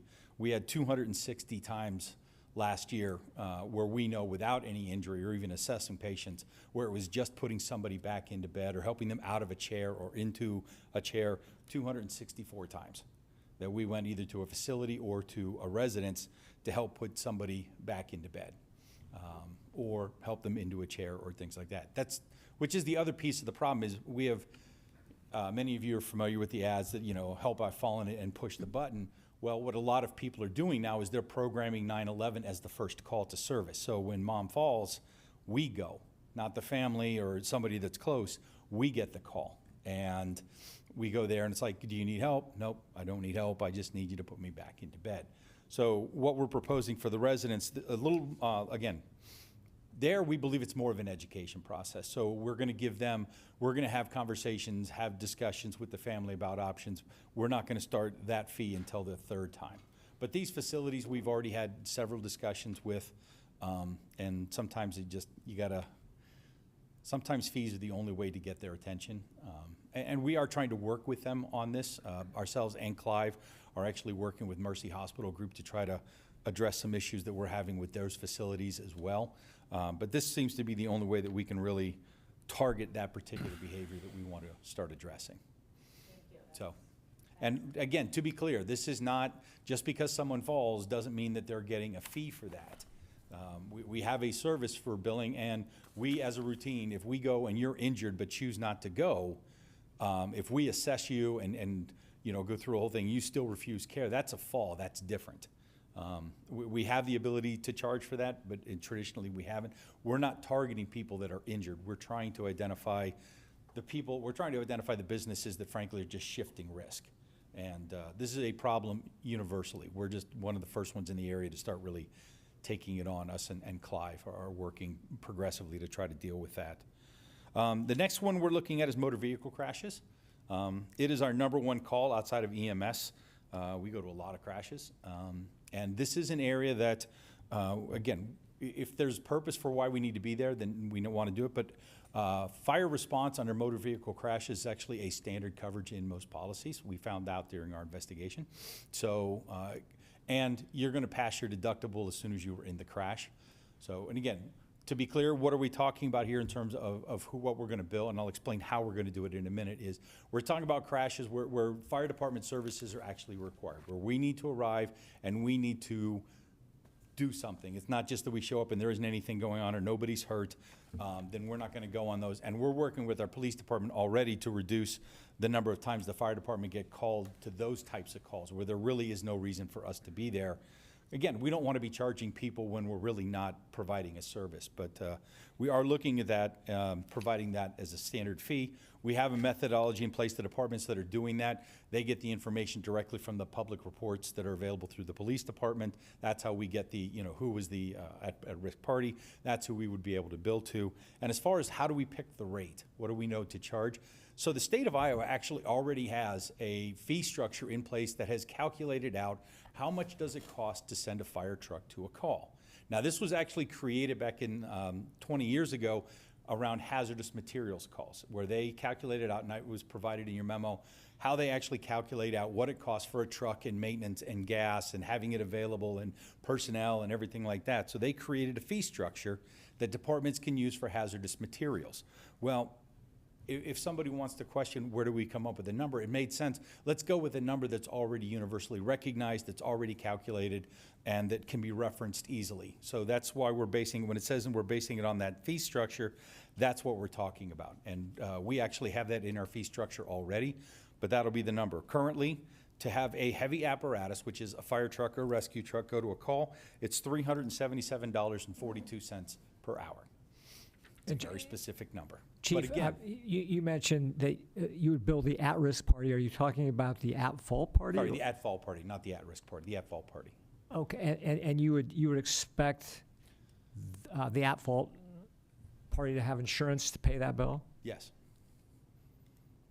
The way it works right now is we have the mechanism, even if somebody doesn't have medical insurance, we do have the ability to bill for that, and we have options to help with the payment of that or to collect that back later. But that's the intent. That's the way it's been addressed with other departments that have taken this on. So, is that something that goes directly to their insurance, or is that something where you it would bill go them to and we then would they bill to go? them and they would be responsible, just like a tow bill. Uh-huh. So that's the way it would typically be handled. So, and if you think about that, that's, you know, when they choose to provide us insurance information on the medical, we're really billing the patient. We're just providing it to their insurance company. We're just cutting out the middleman there. But if we don't have insurance information on a patient, we send it to the patient, and then the patient either provides us medical insurance information at that point, or they pass it along to their insurance company. Yeah, the auto liability folks are not going to pay those bills, but you could get paid from the first-party medical payments coverage from the person that you rescue. Okay. I'll look. Can you say that one more time? I'll double check back with the places that have done Yeah, that. the liability carriers really don't have any obligation to pay you. They only have an obligation if there's a lawsuit and a judgment, and then they have to pay. In the meantime, the person that you rescue, if they have auto insurance, should have medical payments coverage. Your EMS folks can be paid under that, so they can submit under their MedPay coverage, medical payments coverage. It's first-party insurance. I'll make a note of that, and I'll follow up and give you more to where we're at with that. There's usually like a $5,000 limit, but that should cover us. Yes, that should fairly well cover it. So, so that's the issue with the motor vehicle crashes. Again, just based on the number of crashes that we're talking about going to there, we do anticipate that that would generate, we believe, about $30,000, $34,000 in revenue. And one of the pieces that is important with that, or more into the next one, is it does also provide us a little bit of coverage if we have bigger incidents. Some of the incidents, most auto accidents can be wrapped up within an hour, but sometimes as we move to the next one, some of these crashes that we end up on, we're there for several hours.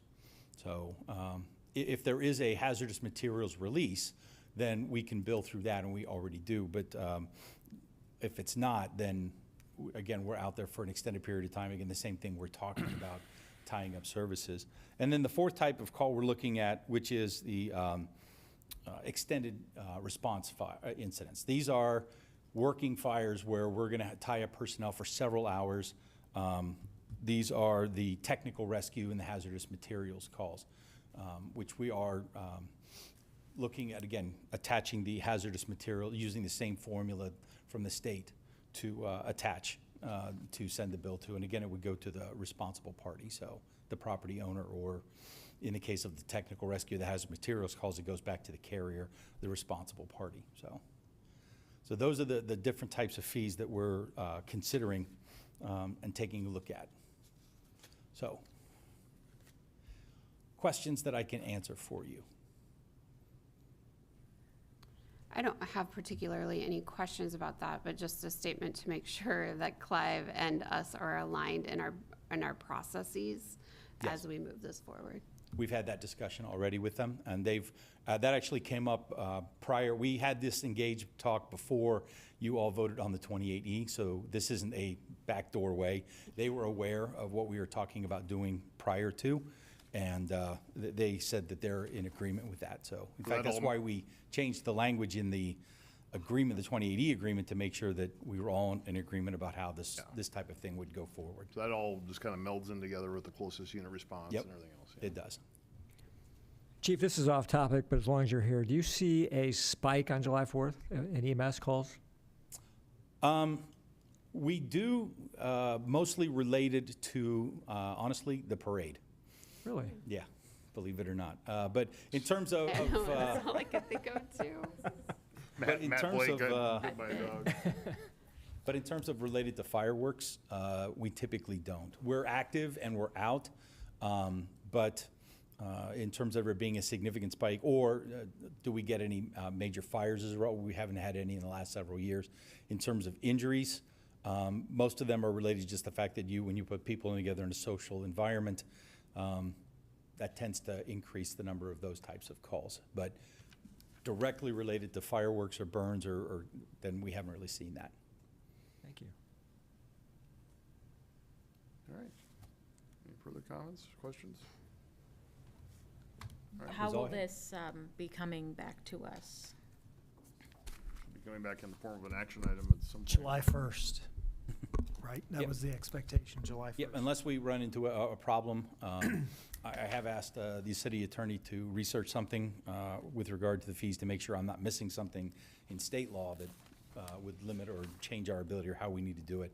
And then I want to get Councilmember Cacciatore's question answered as well. But barring anything else, then yeah, our intent was to bring it back next month. I think Clive's taking similar action. Then Clive will be taking similar action, yeah. All right. That was it. Thank you, Chief. All right, moving on to City Manager's report, David. Yeah, just in the interest of time, since the meeting went a little long tonight, I'll give you the Cliff Notes version. But we had discussions earlier about our special census, and we were told correctly, sort of, that the waiver on the hiring freeze by the Census Bureau had been lifted, and that is true, was true for the cities that were in the queue. And since we had requested our estimate for the special census work, we were not technically in the queue. The queue would be the cities that actually had reached an agreement and had executed an agreement on a special census. However, we had a call today with the Census Bureau, and so we got really good information. The strategy moving forward doesn't really change as long as that hiring freeze gets lifted again reasonably quick, because the way the revenues are going to be collected on the road use tax side, there's a one snapshot in time, and we've done the calculations on that.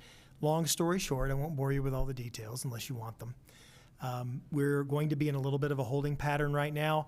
The important thing, though, is we need to go back at the staff level and engage both the executive branch, Department of Commerce, and others if we have the ability to do that. And also our congressional delegation, who I think likely believe this problem has been solved, and it's been solved for many of the cities in the metro, but not Urbandale. The good news is that if that waiver on hiring will be lifted again sometime here, in this calendar year, we can get back in the queue, and we would be the second of all the cities. Basically, there's only one other city that's in the position that we're in. So I say all that to say, unless there are specific concerns, and I can always share more details with the council, we will have a significant ROI if we can get this work done within a reasonable time frame.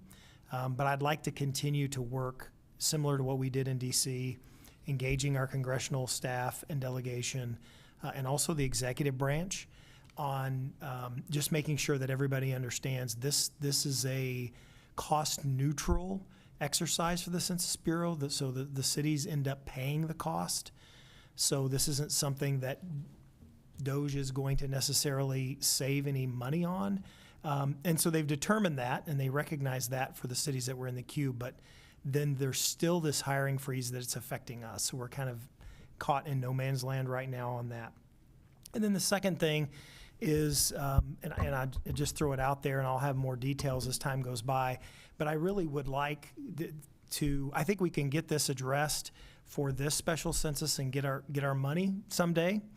I hope that's what happens, and I believe that will eventually occur. But we need to solve this more intelligently for the long term. Cities, not just in Iowa, but across the country, spend enormous amounts of money and time and staff resources and extend council meetings like this, talking about the special census. This is the third one that I've been through, and there's a better model. And so one of the things that I would like to talk about later, more specifically, is a legislative solution where we all agree upon some entity. That could be Iowa State, for example, which already is involved in economic research. It is an independent party in predetermined time coming up with the numbers that are the estimates. Using the census estimates, the Census Bureau already provides estimates for cities, and actually codifying that those are the numbers that the state will use in reimbursing road use tax funds. And those are the numbers that DOR will use in distributing local option sales tax dollars. That will save tremendous amounts of money at the local level, and just free up our time and resources to do the things that we need to do to execute your plans. So I just mentioned that to make sure that nobody has any heartburn about that, but it's an imperfect system, but the system we have is an imperfect system. And I think that a number of our fast-growing cities, now this is a solution for 10 years from now, not for tomorrow, but I think we should spend some time on it, because it could really, it could save the taxpayers a lot of money. It's a fairer system, and it gets us back to doing what we need to be doing. So you don't need to agree, just chew on it, and we'll be talking more about it as time goes by. Yeah, but wouldn't that be something to propose to the Iowa DOJ team? We could propose it to DOJ, which that's tomorrow. The issue, though, that's fine with me. The other alternative is actually, what I'd like to do is, what I had planned, and certainly we could go the DOJ route, was actually talk to all of our congressional delegation, Republicans and Democrats, and actually try to get our peer communities that are fast growing, that would have a similar interest in this, to get on board with legislation. Now the challenge is, we really need to see this process through in order to move on to this. But we're at the tail end. Urbandale would be one of the last communities to do it. So I think it's a good 2026 legislative priority to consider. I'm not opposed to mentioning it to Terry when I talk to him tomorrow as just a heads up. But at the end of the day, we just want to make sure that whatever legislation occurs, if there is some, that it doesn't impede our ability to get our number recalibrated, because that could be very important. It's part of kind of a six-pronged approach to navigating the financial storm for Urbandale, which lives in my head now, but will be living on paper soon for all of you to review and provide feedback on. Do others know your 6 prongs? No. Oh, okay. Not yet. At all? Not yet. Nobody. It's coming. It's coming. Okay.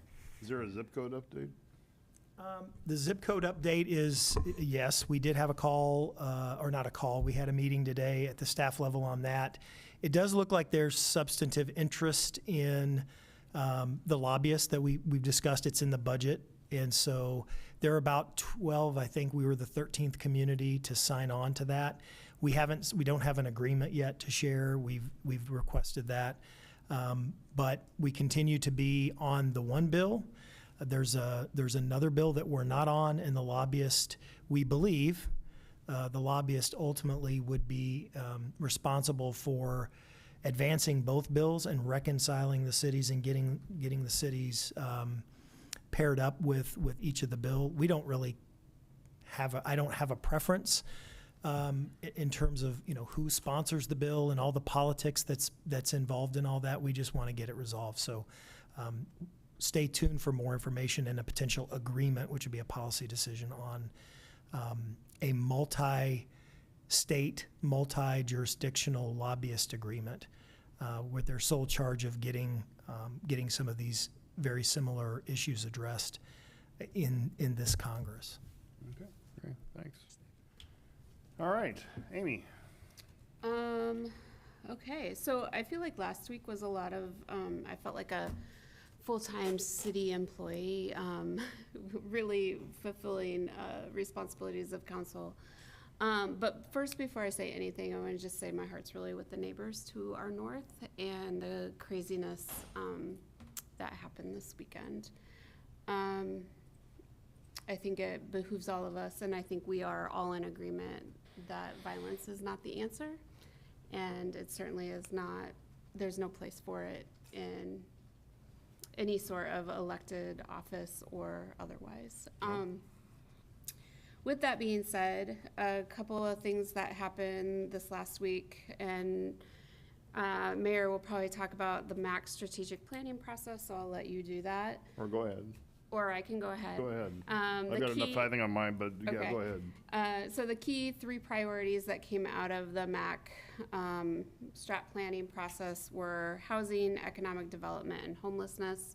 Those were the 3 areas of interest across the entire metro. We had good participation, some new faces around the table as well, and I don't know, is there anything else?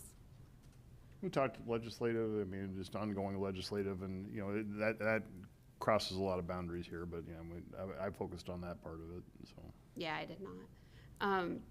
So more to come from that, I'm sure, as things roll out.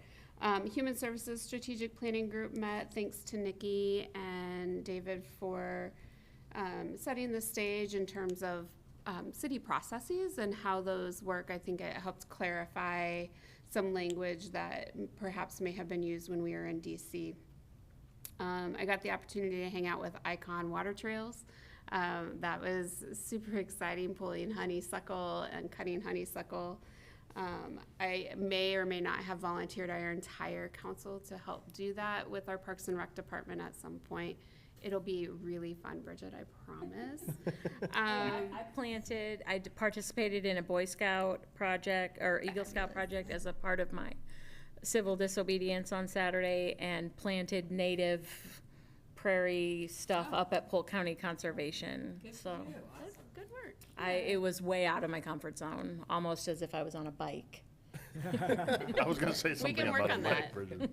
And then, of course, Leadership Urbandale and getting the opportunity to hear those proposals. I think for those of us who were able to make it, it's exciting work. You're probably going to talk about that. Go ahead. How about I go ahead? And I think there's proposals from each of those three that could be implemented at this, implemented within Urbandale. Great ideas, and Amy and I were able to judge them, and it was a very difficult time judging, that's for sure. It was. Who was the winner? One block at a time. Derek Zorn. Who would that be? So, some exciting stuff. Thanks. Joe? So I had some fun since we last met. I got to go to the Jayhawks state championship soccer game and cheer them on. Because who? With who? Well, yes, I was. I accompanied the Kroll family, but it was good to see the community spirit there. I thought that was awesome. I'm glad that we honored them tonight. Also, was with most of you at the Walnut Creek and Barrett Bozen upgrade ribbon cuttings.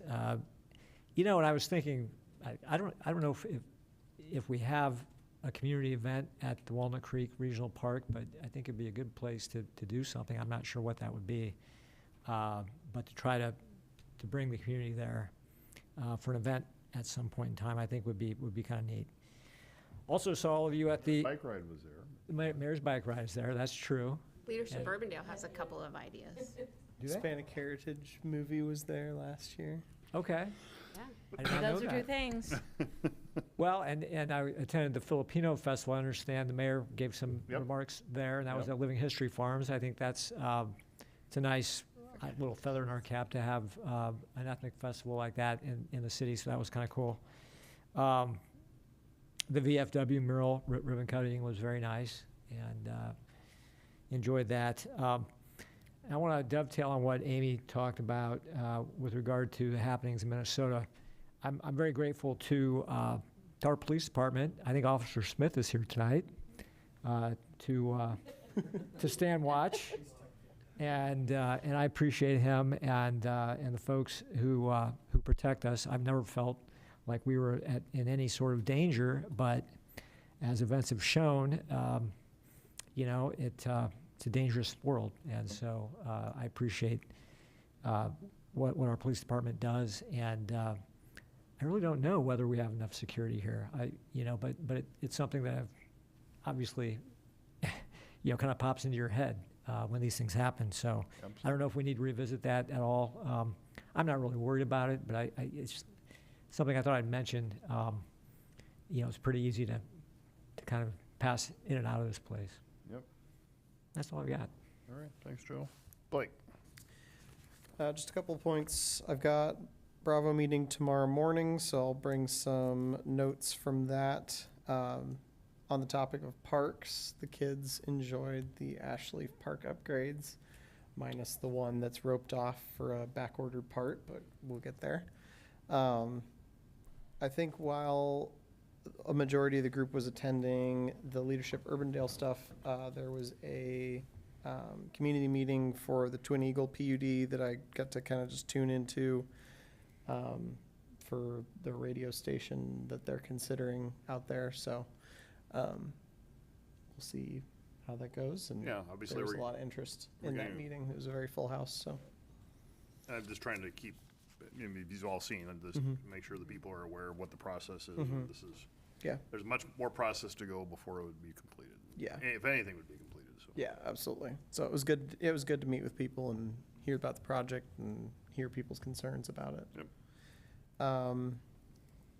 Two questions. One, and maybe am I stealing your thunder about sports teams, or are you? I mean, it's like half of what I have written. Okay, well, I'll let you talk about that one. One question I have is, with the special census, at what point in time do we basically lose the ROI for doing so? Yeah, we're not in any danger of doing that at all right now, just because the way that and I can put more in writing to kind of explain it, but when the estimate when the actual number gets certified, then you live with that number until the decennial census, assuming we have another one, will basically get certified, and then it takes a while because that's an April 1st number, but it takes months after that to actually get certified. So this is a number we'll live with until really 2031. So long story short, we're in no danger of that right now. Okay, sounds good. And that's all I got. Bridget. Well, speaking of special censuses, I don't know. I am serving on the Dallas County Temporary Redistricting Committee for the Board of Supervisors to move from 3 to 5 members. And we got a determination from the Secretary of State that we will be using the Waukee special census numbers. And so if we had numbers from Grimes, Clive, and Urbandale, they would be utilized, but Waukee is the only one that is completed. And their growth was over 7,000 people, which throws the districts into out of balance. The state code is very clear on how to do this Board of Supervisors thing. So the population that we're using is 107,561 people. So each district will have approximately 21,500 residents in it, which means that West Des Moines and Waukee in Dallas County have more residents than that. So those two cities will be divided between two districts. We have not had a chance to do any sort of mapping yet. That'll happen next week, but I thought that was interesting to pass along. Because there's, like I said, the state code is incredibly clear on how this is all to be done and the variation, and but those are the only two communities that can be divided, and then we have to go down to census blocks and community. Cities can't be divided unless they're over this number, and So they'll potentially have more than one supervisor. right. for each Well, city, I mean. right? Yes, I mean, Waukee will be within two districts. Yeah. That doesn't necessarily mean that either one of them would live in Waukee, because there'll be other Yeah. surrounding area. Right. So, But there'd be But- more than one district that covers Yes. the city limits of Waukee and the city limits of West Des Moines. yes, and I mean, very likely, there will be 3 to 4 that are concentrated in southeast Dallas County, and one that covers most of the rest of the county. But we'll start actually playing with the maps, which I'm very excited about. Yes, he's helping, or behind the scenes. So as to our other amazing sports teams, I think there's something in the water in Urbandale and our school districts that serve Urbandale, because I think besides nitrates,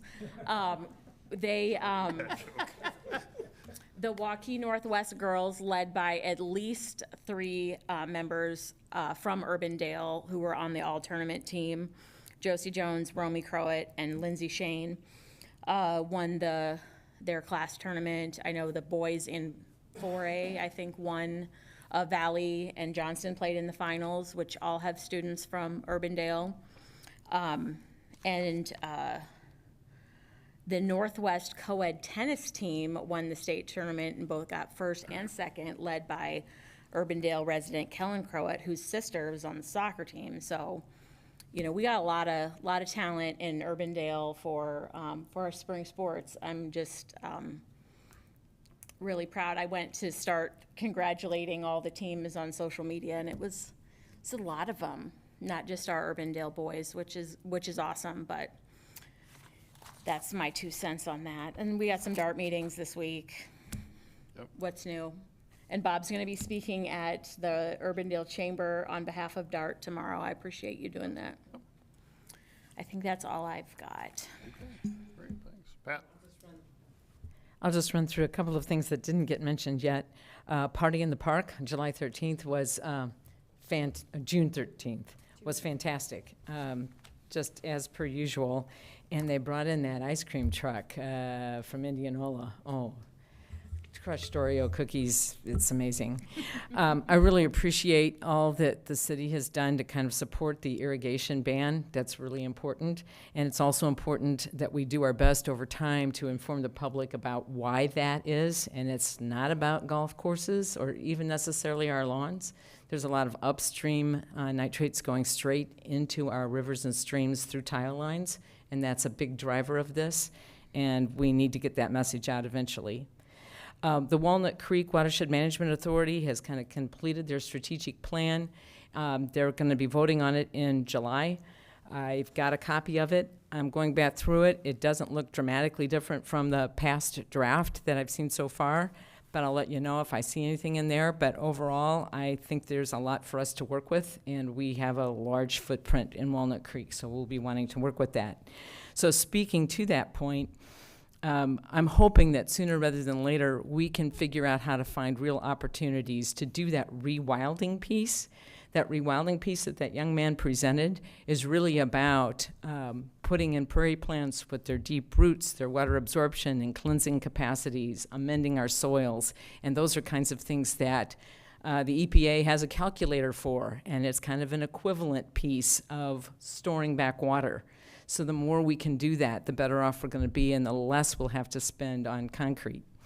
And so that 7117 Hickman project, someday maybe will be poised so that when something like that, we're going to double the size of the parking lot, even though it might not be something we've got required in our ordinance, we could encourage the kind of additional detention that might come with native plantings and this kind of thing. So I'm hopeful that we can work on that. And then I wanted to thank Amy for being part of the iconic Riverfest. I got down to Birdland Park, but I had to pull my honeysuckle all by myself because I wasn't able to get to the actual event. And one last thing, on June 29th from 1:30 to 3 o'clock, it will no longer be in Walker Johnston Park a flute and harp, it'll be a guitar and harp. So a little group called Pullin' Strings with David Williamson and Pat Bodie will be playing, so stop on by. Yeah. Thanks. That's still going to be at Walker Johnson? Yeah, still Walker Johnston, 133, June 29. All right. Well, that cuts down some of the things I was going to talk about, but that's good on everything. But the Filipino Fiesta was Saturday. That was great. And it was great to celebrate the diversity in our community, and that was wonderfully attended.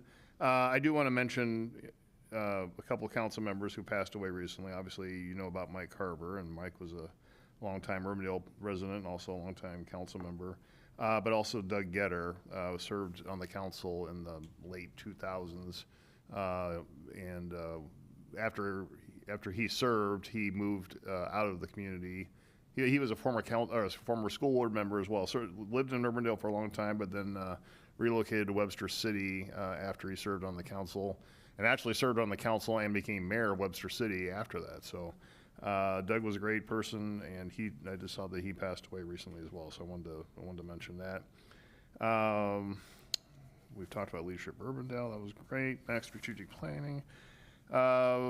So Curtis, you had your own version of speed dating last week at the lunch and learn on the downtown plan. I want to tell you that we had an even quicker speed dating version of David and I did at the Greater Des Moines Partnership. We had about 10 minutes allotted to us.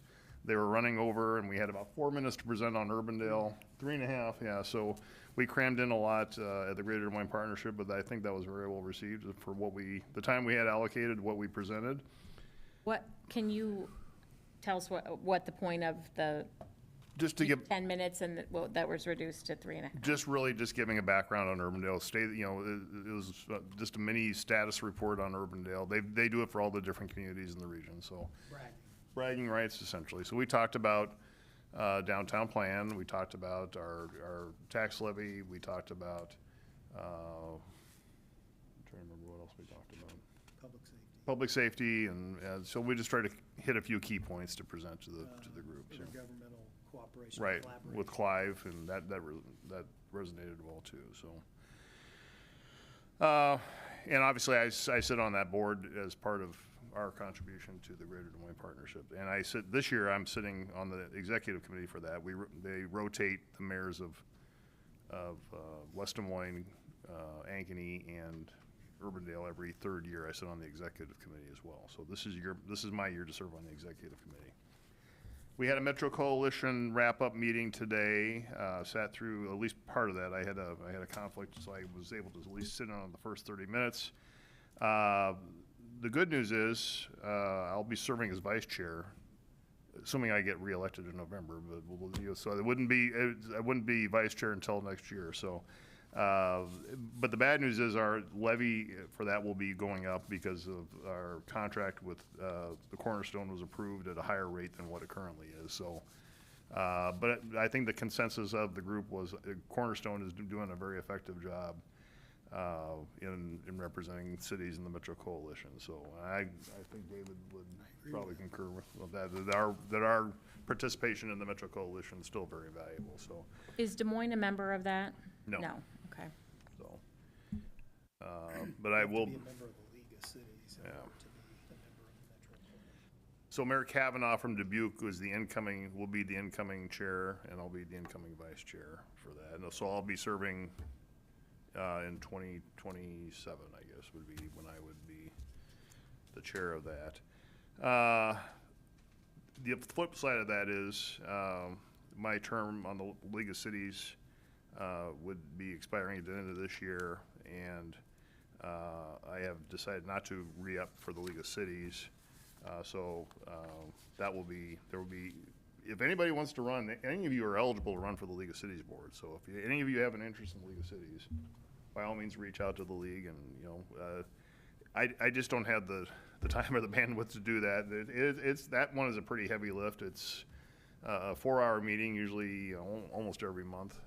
So I decided I was be more effective at the Metro Coalition than the League of Cities. So, but certainly the state meeting of the League of Cities will be in September, and if any of you have any interest in running, we can get you the information. It's a 2-year term. So with that, then I think the last thing is there's a little thing called the State of the City next Thursday night, so I hope all of you can be there. Derek and I are working on it. Derek's gotten we've been working together on a great format. We have the general framework. We're getting some videos to put together on that, and we will present that next Thursday evening. So. Can I ask a quick clarification? I have mushrooms in place on my calendar for Thursday. Is that real? I talked to Jan about that. That got delayed. Okay. Postponed to a date uncertain as far as I know.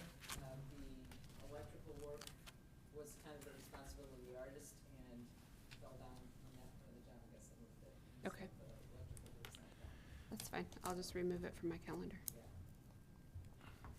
But as soon as it's go, we'll be bringing it up a lot. It's going to be a great icon project. Yeah, it is. All right. So with that, that takes us to the end of the agenda. So we stand adjourned. Thank you, everybody.